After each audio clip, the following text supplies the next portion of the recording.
Buenas noches a todas y todos. Mi nombre es Enrique Aureng Silva, estudiante del primer año del MFA in Creative Writing in Spanish. Es para mí un gusto presentar Translating the Present, a dialogue with renowned literary translator Esther Allen, la última entrega del CWS Series de este semestre otoño 2020, organizada por el Programa de Escritura Creativa en Español y hecha posible con la ayuda del King Juan Carlos Center. La charla de hoy será sostenida entre nuestra distinguida invitada, la renombrada escritora y traductora Esther Allen, y nuestra profesora, poeta y traductora Mariela Dreyfus. Al final de la charla, entre ambas, abriremos la sesión para recibir preguntas del público, en español e en inglés, para enriquecer así la discusión. Mariela imparte y ha impartido desde hace aproximadamente 10 años talleres de traducción dentro del programa de escritura creativa en NYU. Este semestre la clase se tituló Translation Matters, Workshop in Literary Translation, y las alumnas y alumnos inscritos hemos traducido prosa y poesía del español al inglés y viceversa, contando con la valiosa participación de un estudiante del Creative Writing Program en inglés. Además del taller, hemos leído ensayos críticos sobre el oficio de la traducción literaria, empezando con el libro de Edith Grossman, Why Translation Matters, y con ensayos seminales como Literatura y Literalidad, de Octavio Paz, o Miseria y Esplendor de la Traducción, de José Ortega y Gasset. En estos textos se exploran y discuten formas de traducir y también teorías alrededor del oficio de la traducción. Asimismo, se deja claro la importancia de la traducción no solo como tarea literaria, sino como acción política, y podríamos decir que en ciertos casos, como lo es el clima político actual en Estados Unidos y en el resto de América, hasta de resistencia. Why Translation Matters, pregunta Grossman, y se responde a sí misma porque es crucial para nuestro propio sentido humano. En medio de una pandemia que sin duda ha cambiado y seguirá cambiando nuestra relación con la literatura y con el resto del mundo, es importante conversar sobre el papel que la traducción y su práctica pueden y deben jugar dentro de este panorama. Y dado que la noche de hoy es una noche bilingüe y de in-betweens, I'm going to shift to English to introduce our speakers now. Esther Allen is a writer and translator. She's a professor at Baruch College and in the PhD programs in French and in Latin American, Iberian, and Latino cultures at City University of New York Graduate Center, and is director of Baruch's Sidney Harman Writer in Residence program. Allen is a two-time recipient of National Endowment for the Arts Translation Fellowships and was a 2009-2010 fellow at the Kuhlman Center for Scholars and Writers at the New York Public Library. In 2014-15, she was a biography fellow at the Leon Levy Center for Biography, working on a biography of José Martí under contract with Henry Holt and Company. Her translation of Sama by Antonio Di Benedetto won the 2017 National Translation Award. In 2018-19, she was a Guggenheim Fellow. She co-founded the Penn World Voices Festival in 2005 and guided the work of the Penn Heim Translation Fund from its inception in 2003 to 2010. In 2006, the French government named her a Chevalier de l'Ordre des Arts et des Lettres. For Penn International and the Institute Ramon Llull, she edited To Be Translated or Not to Be, published in English, Catalan, and German, and distributed at the 2007 Frankfurt Book Fair. In 2012, she received the Felix Gross Award from the CUNY Academy for the Arts and Sciences. Her essays, translations, and interviews have appeared in the New York Review of Books Daily, the Paris Review, Words Without Borders, Bomb, Lit Hub, and The New Yorker, among other publications. Peruvian poet and translator Mariela Dreyfus has lived in New York City since 1989. She holds a PhD in Latin American literature for Columbia University. Her 7 poetry collections are included in the single-volume Gravedad, Poemas Reunidos, New York, Arte Poética Press, 2017. She has co-edited the critical readers Nadie sabe mis cosas, Reflexiones en torno a la poesía de Blanca Varela, Lima, 2007, and Esta mística de relatar cosas sucias, Ensayos en torno a la obra de Carmen Ollé, Lima, 2016. The most recent translation is C.D. Wright's Tiempo de Enfriamiento, una vigilia poética estadounidense. Madrid, Libros de la Resistencia, 2019. She's the graduate advisor of the MFA in Creative Writing in Spanish at New York University, where she also teaches workshops in poetry and literary translations. Without further ado, I give the floor to Mariela. Thank you, Enrique. Gracias. And it's a pleasure to have you here with us tonight, Esther. Thank you very much for being here. I wanted to start mentioning that you recently curated a series of discussions about translation entitled Translating the Future. And one of the sessions had a very close title to ours tonight, right? It was Translating the Uncertain Present. So I wanted to ask you, how has the current pandemic with its high toll of death and isolation impacted your own perception about the task of the translator? Thank you so much, Enrique, and thank you, Mariela, for being here. I'm really honored, especially because one of the very best and most beautiful translation discussions and programs I've ever been to was last fall when you and your students presented your translation of C.D. Wright with Forrest Gander, our dear friend Forrest, who was present to answer questions and applaud this incredible achievement. So that stands in my mind as one of the most incredible things that one could possibly do with a class. So I'm so honored to have my own moment on your stage in the footsteps of the very illustrious Forrest, who was actually part of the Translating the Future program. I mean, it's interesting that you mentioned the pandemic because some of you may already be familiar with Translating the Future. You can find it on the Penn website and on the website of the Center for the Humanities. It ended up being a 20-week series of online programs, but it was supposed to be a 3-day conference in New York City at the end of September.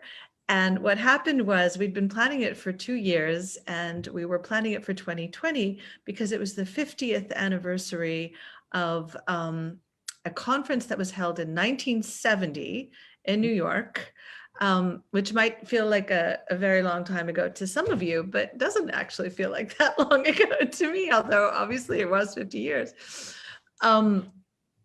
And that was a conference that billed itself as the first literary translation conference ever in the United States.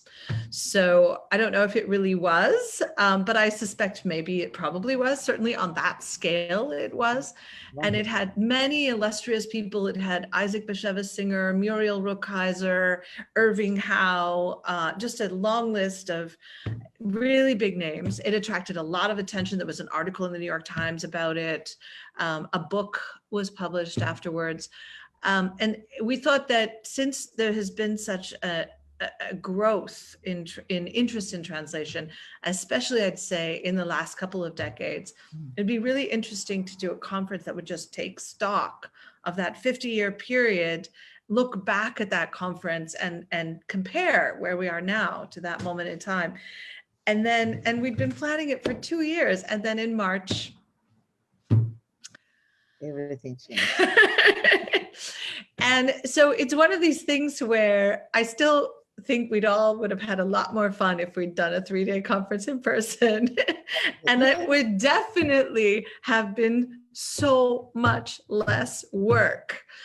Because at the time we thought, oh, well, now we don't have to do plane tickets. We don't have to do lodging and everything. Doing it over 20 weeks, we just did an hour a week and then we had kind of a finale. It just, oh my God, putting every week the pieces of that puzzle together. Well, you do this, about this. Yeah, well, so you know all about it. Anyway, so it ended up being so much work, but we actually just got the stats about it today. I'm getting to your point about the pandemic.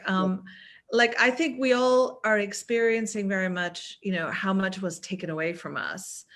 And I do feel like at some point we're going to feel that we did gain something. And I felt that a little bit today because we got the final stats on how many people overall had seen all of the different programs in the series. And this is just the live views. Everything's up on video. So people are still watching these. You can all go and watch these programs. And we had 9,000 viewers over the course of these 20 weeks in these different programs.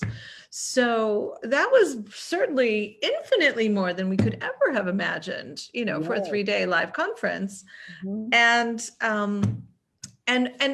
of course, people kept returning to this subject of the pandemic and the impact of the pandemic on translation, especially in the conversation you alluded to, which was between Lina Munzer, who's just an extraordinary translator from the Arabic and writer. If you don't know the work of Lina Munzer, I really encourage everybody to go and look for it because she's so brilliant. And she's living in Beirut, which I feel like when I'm really terrified about life, I think Beirut is the future, right? I mean, not very long after the conversation that she had with Mada, we had that explosion, right?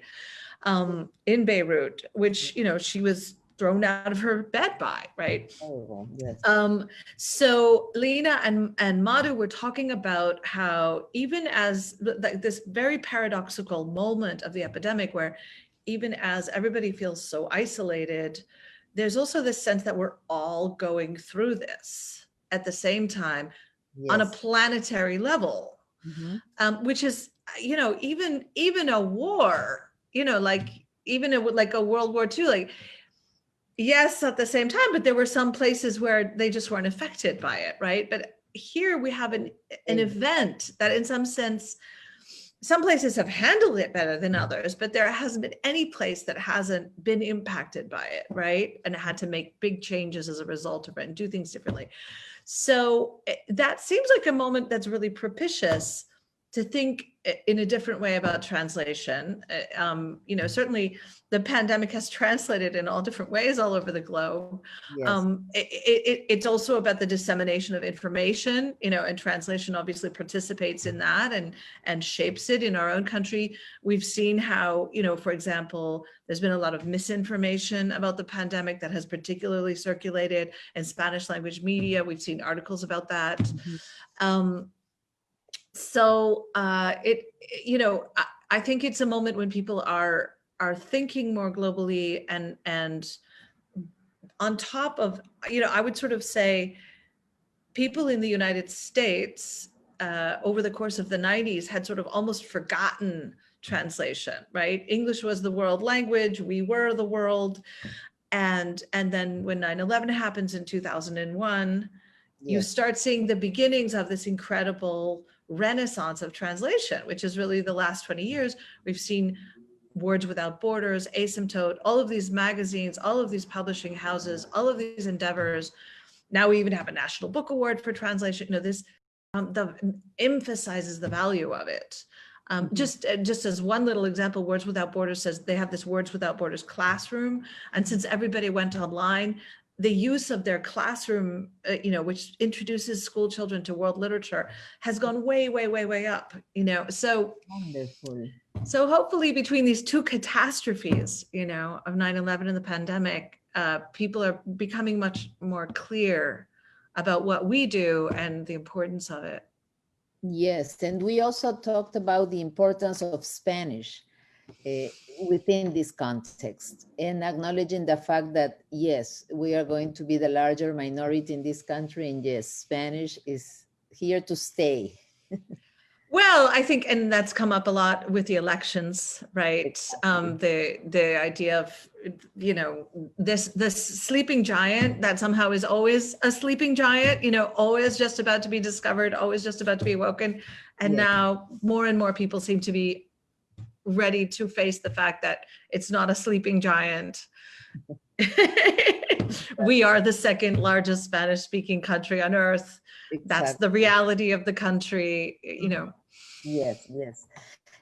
Also, I wanted to ask you about a volume that you edited recently in the last few years, The Man Together, The Life and Legacy of Michael Henry Heim, which was published to honor one of your translation professors in California, right? And also you have been practicing translation and promoting literary translation for so long. And of course, you teach classes, workshops, both at the undergraduate and graduate level. So I wanted to ask you, how much do you think this kind of training counts in learning this delicate task of translation?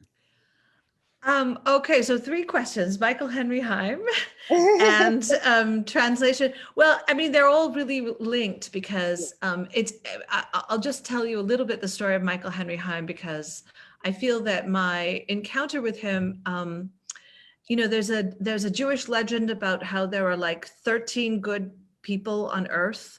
I can't remember the word for them, but there's actually a Yiddish word for it, a Hebrew word. That the idea is that there are 13 good people on earth, and they're so good that their presence among us keeps God from just destroying us, right? You know, because they are so good. And I really feel like I had the privilege of knowing one of them, and that person was Michael Henry Heim. And I never actually studied with him. I was in the early 2000s, I worked a lot with PEN, American Center, the writers organization, and I was the head of their translation committee. And of course, I knew of Michael Henry Heim because he's a very renowned translator. He had translated Kundera's The Unbearable Lightness of Being, and that was a book that everybody read, right? So everybody was aware of him through that. And very popular. So all of a sudden, out of the blue, and I had also just read another book by him that I thought was extraordinary, and I was thinking, this man is an incredible translator. And all of a sudden, out of the blue, I get an email from him. I've never met him, don't know him. And he says, I want to arrange a meeting with you at PEN, at the PEN offices at 9 o'clock on, you know, a Thursday morning. And please be sure that the head of PEN is there. And so I said, oh, okay, fine. So I arranged this meeting. I explained that this is a very important person. He shows up. He's a UCLA professor. You know, he's a translator, very distinguished, but not someone, you know, known as a philanthropist or anything like that.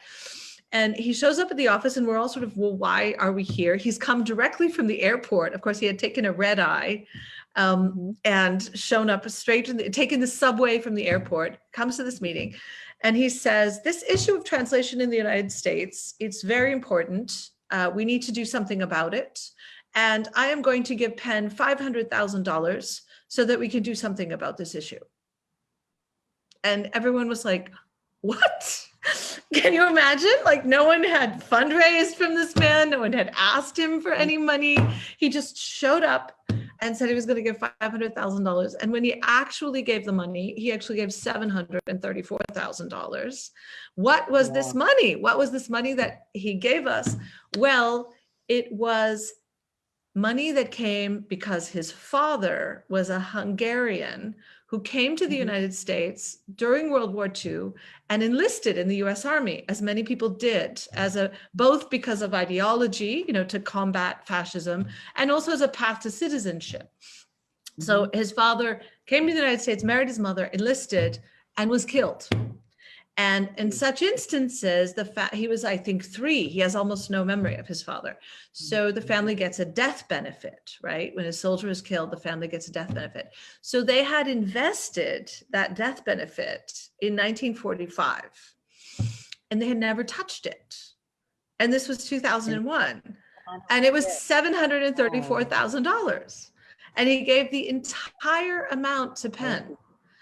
And that's how we've started so I got to know him very well because I worked with him on constructing the PEN Translation Fund, which you should all those of you who translate into English, unfortunately, we don't support translation into Spanish because the whole idea of the fund was addressing this terrible dearth of translation into English.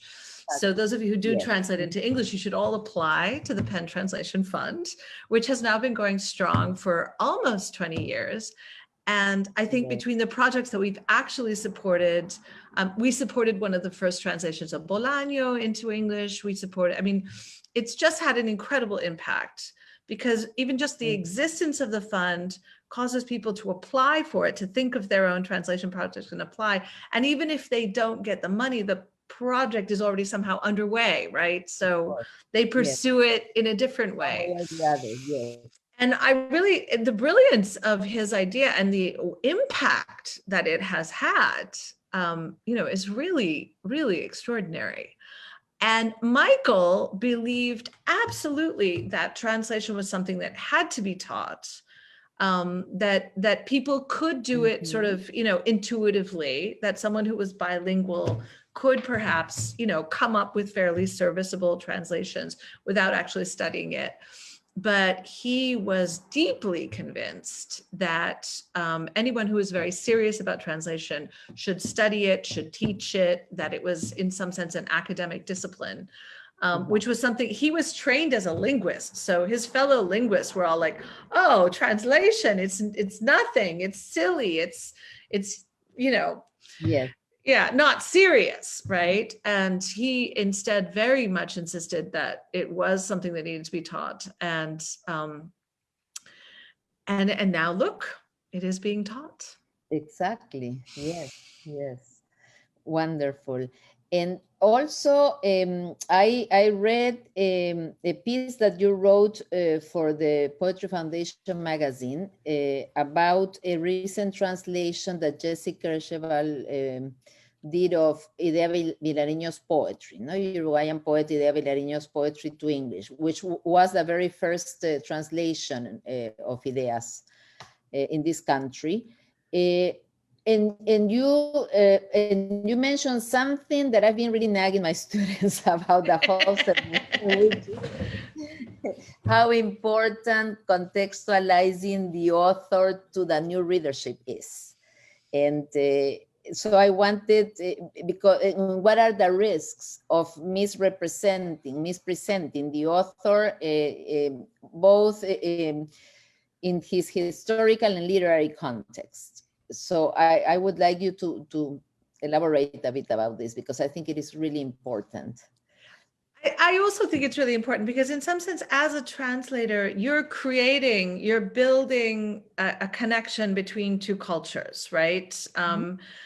Like on a minimal level, you're looking at Spanish words and thinking about how they might become English words, or you're looking at English words and thinking about how they might become Spanish words.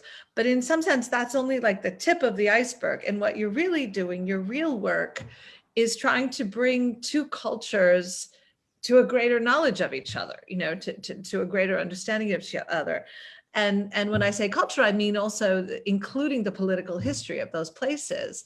As Enrique was pointing out in his beautiful introductory remarks, you cannot dissociate translation from the linguistic and the literary from the political aspect of what you're doing. And so I was really interested in this Poemas de Amor, of course, published as love poems, because I felt like it was an instance of a translator who had engaged with the poetry on a certain level and produced some translations that I think are very, very well convey the poem at a certain level. But had not engaged with the person who wrote the poetry, the life of the person who wrote the poetry, and the politics of the person who wrote the poetry, which was, as anyone who knows anything about Idea Vilariño, who is said to have been a member of the Tupamaros, extremely anti-imperialist. And I think if you're introducing that person to the United States, a country that she spent most of her life, more or less in open rebellion against, right?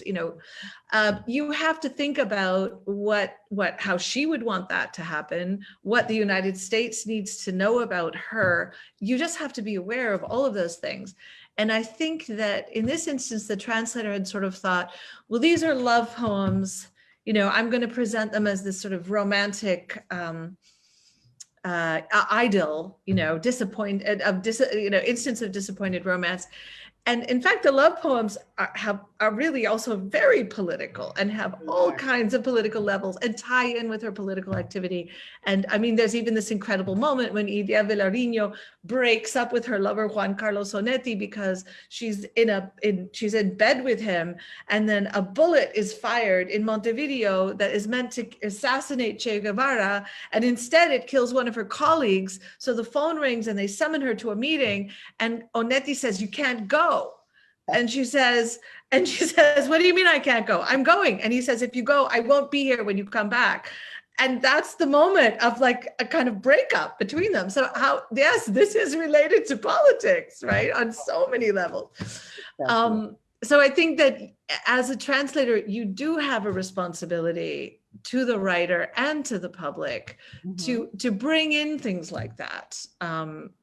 That this was a woman who wrote a poem about Che after the CIA assassinated him. You know, exactly. This is not irrelevant to these love poems. It's part of it. And the readers in the United States need to see that, need to know that. Exactly. I think the United States, Ada Ferrer, your colleague at NYU, the beautiful, the wonderful, the brilliant Ada Ferrer, always talks about how the United States needs to see what it looks like from outside. You know, what people see from the outside when they look at the United States. And you have to take advantage of the opportunities that arise, you know, when you have them to do that. Exactly. Yes, exactly. And also talking about your own translation projects. In Spanish, you have translated José Martí's poetry as well as Borges's fictions, and so who are two writers with two different styles belonging to two different periods. And I want to ask you, how do you choose your projects, your authors to translate? Well, you know, every single one is a different story. And sometimes it's kind of an easy story, like somebody, I mean, you know, somebody comes to you and says, "Would you like to translate this?" And you look at it and you think, "Oh, this is good. I would like to translate it." That doesn't happen very often, but sometimes that is how it happens. It's as simple as that. In the case of Martí, I actually wrote a chapter of my doctoral dissertation about Martí. And in the process of which I wrote at NYU, right? I'll do credit in the Spanish department at NYU. And I actually consulted with one of my professors. I was writing about travel writing, Latin Americans in the United States and people from the United States in Latin America in the 19th century.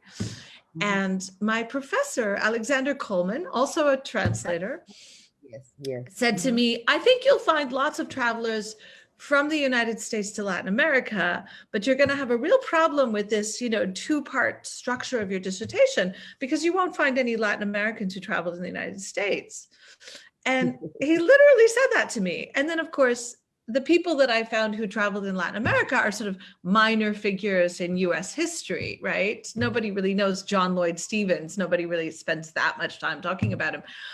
Whereas the people from Latin America who travel in the United States are Sarmiento, Martí, you know, it's like the exact opposite of what my professor told me. And for me, the discovery of Martí, the discovery that there existed, because I honestly I did not know of Martí before I learned about him by writing my dissertation. And I think he had been mentioned in one class as a poet, in one class on Modernismo, right? And I barely registered. And no one said, "Oh, he lived in New York." No one said anything, again, about his political activity.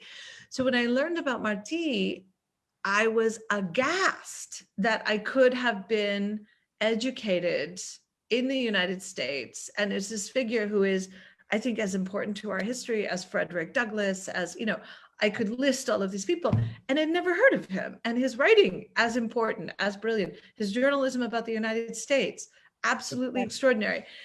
And so I came away from my dissertation thinking somebody needs to do something, you know, to make Martí. It was like a burning crusade, right? So and it was actually, crazily enough, Borges who opened up the opportunity, because Elliot Weinberger, who was working on the nonfictions, the Borges collected nonfictions for Viking, invited me. He knew that I was very passionate about Borges, so I was very privileged to be invited to contribute some translations to that volume.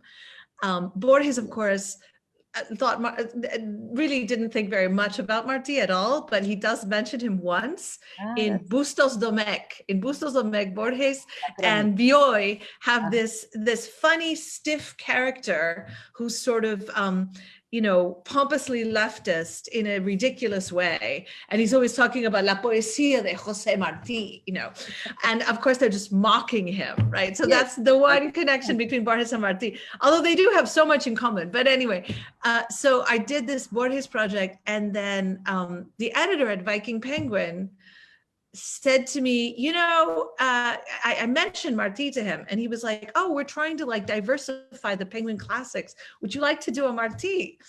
And so it was actually Borges who opened the door to Martí. And so then we did the Penguin Classics anthology of the work of Martí. Oh, wonderful. Wonderful. And then Enrique wants to ask you about your current project. So Enrique, hello. Enrique. Yes, he has a couple of questions. Yes. Go ahead, Yeah, well, thank you so much for the conversation so far. I just wanted to touch about your work with Di Benedetto and Sama and the Trilogía de la Espera, or the Trilogy of Expectation. And well, those three books were written between 1956 and 1969, which means that 13 years passed between the first and the third one. And the other day you mentioned that Di Benedetto himself and his prose and style changed during this time, that you have been able to distinguish some changes on that. And I would like to ask you if you could please explain further what this meant for your work and with your connection with the guy. Well, Di Benedetto is another one where, again, I guess Borges is the one who opened that door. I'd never heard of Di Benedetto when I was invited by the Fundación Tipa, which unfortunately no longer does this. But for many years, they did something called the Semana de Editores y Traductores de Buenos Aires. Mariela, did you ever hear about that? It was just a wonderful thing. The most brilliant way, actually, of publicizing Argentine literature. They would invite editors and translators from all over the world to Buenos Aires for a week, and it was like Argentine literature boot camp. You meet every single editor, every single writer, you go to. It was like, oh my God. And then you're like at 3 in the morning, you're in the Milonga. It was just like, I've never been so tired as at the end of that week. And every publishing house that we went into, it was right around the time of the 50th anniversary of the publication of Zama. Every publishing house we went into, when they would talk about the great writers of Argentine literature, they would say Antonio Di Benedetto, and I'd never heard of him before. Which was shocking to me. How could there be this person who's so important? But of course, he had this whole strange trajectory in Argentina where he was very neglected during his lifetime. He was sort of a little-known writer's writer. And then after his death, the new generation of Argentine writers decided that he was the forebearer, that they wanted, he was the antecedent. Bolaño has a short story that's based on him. I'm sure most of you are familiar with this. So, it was a very interesting story because nobody had a copy of Sama. They had copies of El Silenciero and copies of Los Suicidas. But for some reason, none of these offices that I walked into where people handed me books, nobody had a copy of Sama. So I came home thinking, who is this Di Benedetto guy who everyone is obsessed with in Buenos Aires? And I have these two books and I read them, and I did not know how to read them. And I did not think that, I was like, okay, I can see that there's something really interesting going on here, but I don't know what it is. And I don't see how I can bring this to an English-speaking audience. I don't know. I don't know what to do with this. I was just very puzzled by it. And a few years after that, maybe 3 or 4 years, they invited Edwin Frank, who's the publisher of the New York Review Books Classics, to the Semana de Editores y Traductores de Buenos Aires. and Edwin got a copy of Sama. So Edwin came back and he said, everyone was telling me about this novel called Sama. Everyone says, it's this really great classic. He sent it to me. And because the thing about Di Benedetto is I think a really great writer teaches you how to read them, how to read their work. And it's a lesson that you have to, like the first thing that I ever read by Bolaño was an excerpt from Nazi literature in the Americas. And it just seemed kind of arch and weird.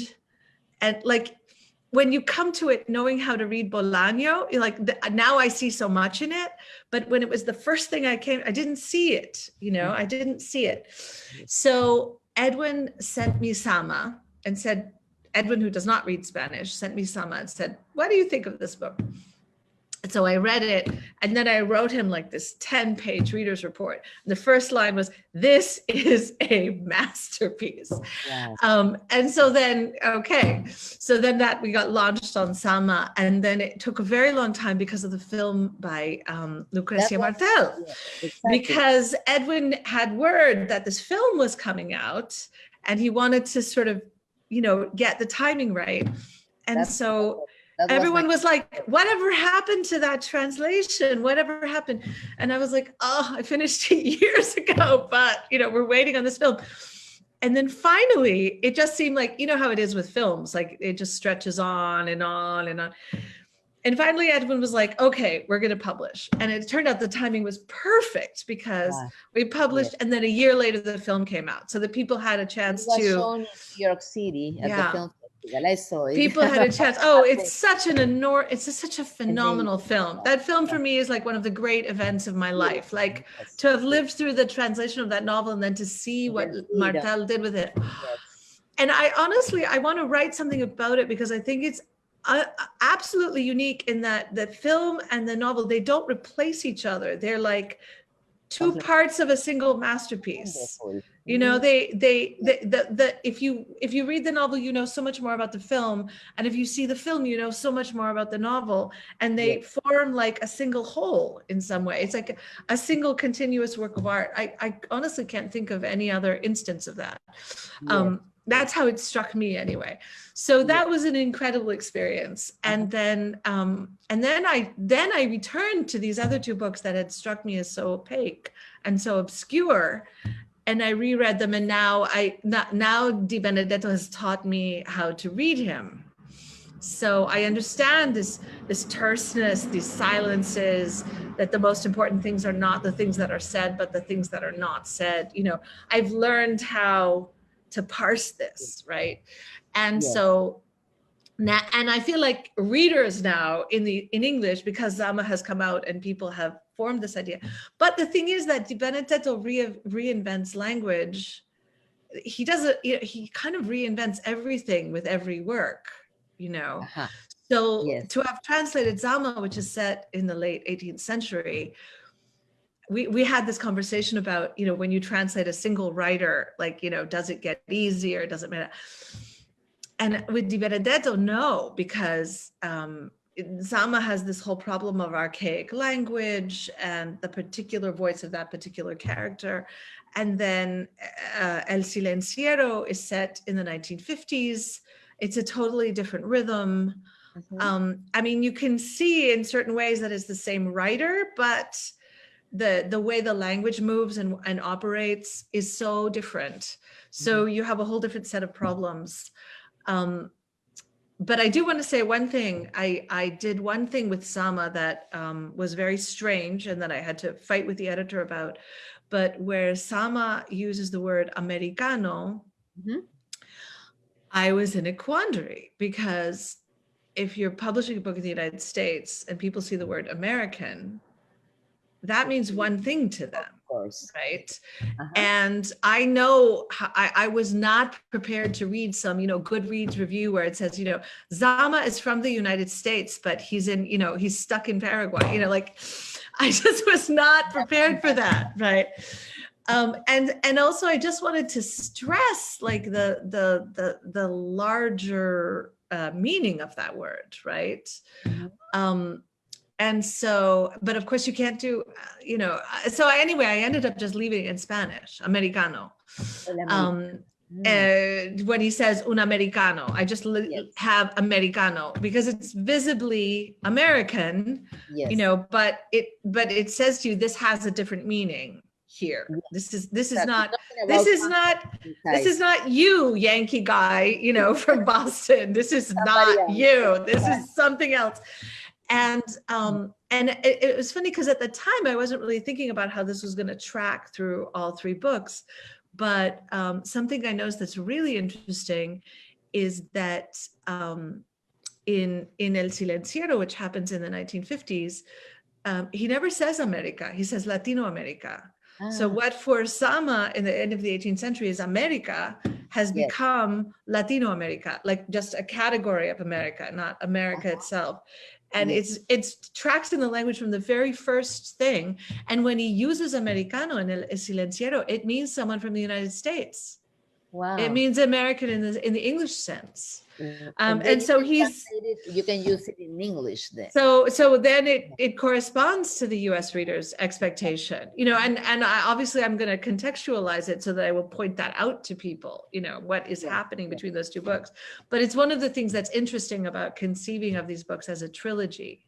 Exactly. That there's a kind of in-depth exploration of what is happening with this concept of America as it moves through into How interesting. Yeah. Yes. Y Enrique, tú tenías otro comentario también, ¿sí? Sí, bueno, primero nada más recordarle a la audiencia que estaremos tomando alguna pregunta que tengan en español o en inglés. Sí. Lo pueden escribir ahí en el Facebook que estamos checando. Gracias. My other question was more or less in this line of the United States of America and the rest of the Americas. And going back to your essay on Idea Vilariño, you say that part of her archive was sold to Princeton. And you write, in a move that ran counter to express intentions set forth in Vilariño's will, and that he would have probably vehemently rejected that move. Then you ask, what would Vilariño think about having her poetry translated for readers in the United States? And I would like to ask you, what do you think Vilariño would have thought? And more or less, you already said, but my question is like, the importance of translating Latin American, not so, beyond the boom, writers beyond the boom, but from that generation, if you see any value of keeping doing that right now and why? Well, obviously I do see value of keeping doing that because that's what I seem to be spending a lot of my time doing. Well, I think Sylvia Molloy, to go back to NYU, to the illustrious people from NYU, Sylvia Molloy has a really important essay about the impact of magical realism and the way in which what happened after the boom is that if you were a magical realist, you could get translated. And if you weren't, you wouldn't get translated. And my whole career from when I translated Rosario Castellanos, who didn't get translated, has one of like the sidelines of my career has been recuperating people who were left out of the boom because their work did not fulfill the audience expectations that the boom writers had created. They didn't have, levitating virgins or whatever.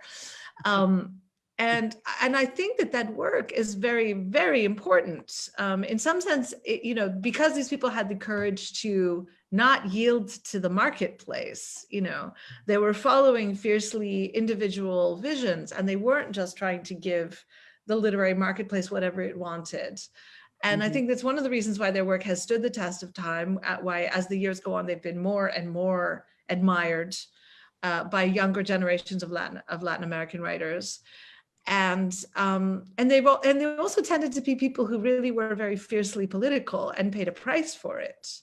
Di Benedetto was jailed during the Dirty War, barely escaped with his life. And more and that somehow plays another role in this sort of, beyond the boom tendency that I have, to translate. But with Vilariño, I honestly don't know. It's interesting because she's had single poems in anthologies, many anthologies of Latin American literature. She was published in Germany, and people in Germany love her work. Like she became a sort of a beloved writer in Germany. The same with Di Benedetto, by the way. Sama was published in German during Di Benedetto's lifetime and very greatly appreciated. It's almost like Germany has a whole different set of expectations of Latin American literature that somehow accepts these people, whereas somehow in the United States, we're still learning. Hopefully there's still an opportunity to learn, right? So it's another aspect of this whole idea of decolonizing translation, right? Giving people a chance who weren't given a chance. Even Jose Marti, right? He was never translated in his lifetime because there was no sense of the importance of this voice, this vision. And so we need to recuperate that past in order to understand who we are, in this country. So. All right. So are there any questions, Enrique? We have one. Félix González García pregunta en español. ¿Traducir es matar? ¿Es escribir otro libro, en cierto modo? Bueno, me encanta la pregunta, sobre todo que después de varias experiencias con autores vivos, traductores que conozco, no yo, pero traductores que conozco, han dicho, el único autor que quiero traducir es el autor muerto, que ya nada de traducir autores vivos. Así que bueno, traducir es matar. Bueno, puede ser matar, sin duda. Una traducción puede matar totalmente un autor para que ya no queda ningún interés en esa obra. Pero yo creo que del punto de vista del autor, la traducción representa la posibilidad de una vida más allá, ¿no? De perpetuar la obra más allá del idioma, más allá. ¿Qué pasó, Mariela? ¿No me escuchas? ¿Hay un problema técnico? ¿Sí? Oh, ok. Bueno, así que puede ser matar, escribir puede ser matar, ¿no? Uno podría escribir libros fatales, pero mejor no hacerlo, ¿no? Mejor escribir libros buenos. Lo mismo se puede decir de la traducción. Great. Penel Sonsen says, mi estudiante, Penel. Thank you so much for the term decolonizing translation. Well, that is not my term. That is a term that is being very much bandied about lately. Yes. And I think it's a very important term. It's something we need to do because there are certain ways in which mentalities in translation world. I think one of the things that we really tried to emphasize in Translating the Future, for example, was separate people from this idea about the native language, the maternal language, that somehow in order to translate into English, you had to have, grown up in the United States and spoken only English for the first 20 years of your life or whatever, and an enrichment of the translation world with people whose linguistic experience is much more diverse than that, who grew up between many different languages, and who bring something to the act of translation that the person who began life as a monolingual can't bring. I always think of Camilo, oh my gosh, what is his name? Camilo Ramirez, who translated, I had translated Antonio Muñoz Molina, and then Antonio's most recent book, Like a Fading Shadow in English, como una sombra que desvanece en español, was translated by Camilo Ramirez, who is Colombian, originally Colombian. And I think that the translation of Like a Fading Shadow is just an extraordinary achievement.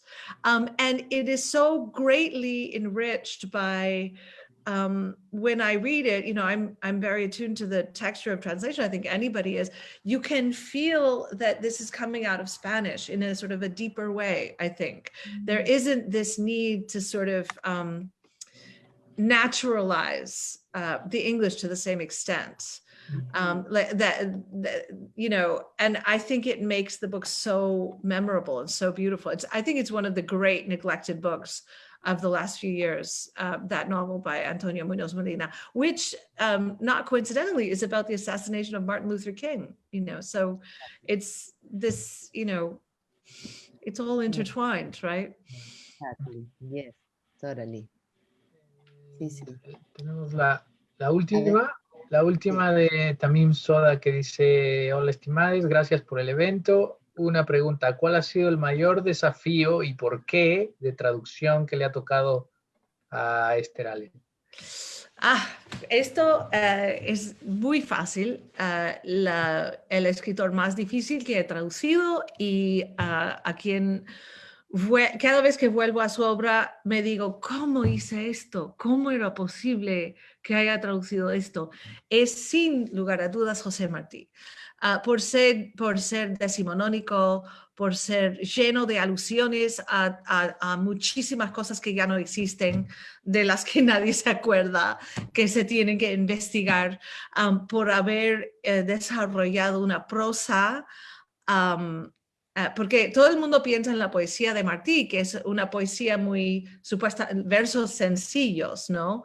Pero esto es el opuesto de su prosa, de la prosa que desarrolló como periodista en Nueva York, que es, bueno, muy enredado, muy lleno de ironías silenciosas, lleno de yuxtaposiciones inesperadas, casi imposible poner al inglés. Y muy difícil de leer para los hispanohablantes de hoy. Los cubanos mismos tienen dificultades para leer las crónicas de Martí, porque ha cambiado tanto el idioma y su estilo propio es muy decimonónico. Así que esto fue de lejos, el desafío más grande que he enfrentado como traductora. Ya. Y va casi de la mano ya para terminar. Lila Semborain pregunta: how do you deal with the different types of Spanish since it varies country to country? Martí, Cuban 19th century, Rosario Ferré, Puerto Rican, español rioplatense, or Spanish from Spain? Well, it's a really good question. I mean, the truth is that there isn't that much you can do. You know, like when I translated Dancing with Cuba by Alma Guillermo Prieto, I included a few words of Cuban slang, you know, trying to show how for her as a Mexican living in Cuba, these were unusual words. You know, you could do that a little bit. When translating Martí, not even a possibility, you know, just absolutely impossible to convey the Cubanness, you know, obviously thematically it's there, but in the language, already complex enough without throwing in, you know, like, you know, maybe every once in a while, like I use the word patria, you know, in English, because for Martí, patria is so fundamental and untranslatable, and I just said, okay, we'll use patria. So mostly by incorporating, you know, small local terms, but you'll never get the full, you know, I mean, I would turn it on its head to all of you who are translating from English. If you were translating a British book or an American book or an Australian book, how would you convey that particularity? I think that the most interesting iteration that I've encountered to that question was when I translated José Manuel Prieto's Enciclopedia de una vida en Rusia, which says nothing about Cuba, only mentions, I don't think the word Cuba occurs in the book. It's entirely about Russia. And when you're reading it in Spanish, it's very, very obvious that it is about Russia from the perspective of a Spanish speaker because you're reading it in Spanish. But when I translated it into English, I realized that somebody could come to this book and just think that Jose Manuel Prieto, who doesn't talk about his origins, doesn't really, was just like some guy from San Diego, right? Or, you know, like the Spanishness, the unique. So what I did there, and the book is already very multilingual with Russian and German and English words. And so what I did there was I really emphasized the incorporation of Spanish into the original text. So I couldn't get in that this is also Cuban Spanish. That was a little bit beyond what I could expect of my reader to be able to recognize that. But at least I could get in that this is coming out of Spanish and consistently remind the reader of that. Yes. So that there was that polyglossia, you know, Spanish was part of it. Yes, yes. And I'm glad that you mentioned how some terms get to be really untranslatable, because one of our students is translating a story by, well, it's a piece because it's rather like a script, but Magali Garcia Ramis, and she has convinced us that she cannot translate asaltos, porque asaltos is not the same as a party. It's much more than that. Well, then in that case, you would, I mean, that's how we get words like, you know, I don't know. We have so many words from Spanish and English, right? English is tremendous. We talk about the barrio, right? Exactly. Someone could have translated barrio into neighborhood, but somebody else said, no, the barrio is not the neighborhood. It's something completely different. And so now in English, we have this word barrio. So it's another part of what we do as translators. We change the language. Exactly. Well, Esther, and then Enrique already asked you about the works of Di Benedetto, and I wanted to ask you if there is anything coming up for you, any other projects or plans?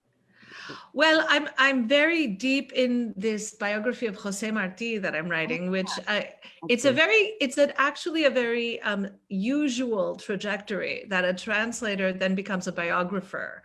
Wonderful. There's many people who've done this, and so now I'm on that trajectory, and it's very different writing a biography from being a translator. But I am interested in life writing, right? Like, and capturing people's lives. So I'm working on that. And then I have the two Di Benedetto novels that will become, one is coming out next fall, and then the Los Suicidas will come out after that. Wow, it's amazing to see how translating books brought you to writing nonfiction now. Yeah. Wonderful.